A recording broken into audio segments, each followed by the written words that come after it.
তা হঠাৎ এতদিন পর আমাদের বাড়িতে কি মনে করে? কেন? কোনো অসুবিধা হচ্ছে আপনার? ঠিক আছে, চলে যাচ্ছি তাহলে। আরে আরে আরে, আমি ওটা বলতে চাইনি। আমি বলছি এতদিন পর মনে পড়লো আপনার। বাড়ির সবাই ভালো আছে তো? ভালো আছে তো মানে আপনি কি বলতে চান? ভালো থাকবে না নাকি? খারাপ থাকবে? আরে এই দেখো, আমি তো এমনি জিজ্ঞেস করলাম। এত গরমে এসছি কষ্ট করে, আর আপনারা বসিয়ে রেখেছেন। এই আপনাদের আতিথেয়তা। এই যে চাটা নিয়ে আসছি। না না, চাটা খাবো না। এসছেন যখন একটু চাটা খেয়ে যান। আপনি শুধু চা খাওয়াবেন আমাকে?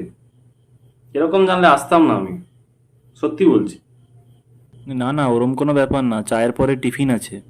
তাহলে ঠিক আছে।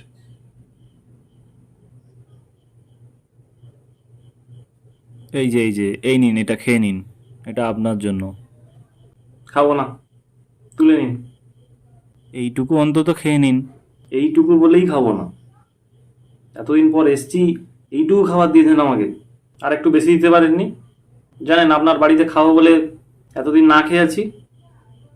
এই যে নিন, পুরোটা নিন, পুরোটা খান এটা। তা খাবারের টেস্টটা কেমন হয়েছে? ভালো হয়েছে, কিন্তু আপনার কি নুন দিতে পারেন না খাবারে? কি রান্না করেছেন, খেতে ইচ্ছে নেই সত্যি। এরকম রান্না, জঘন্য রান্না জীবনে খাইনি। আপনাদের বাড়িতেই খাচ্ছি। আমি উঠে যাচ্ছি।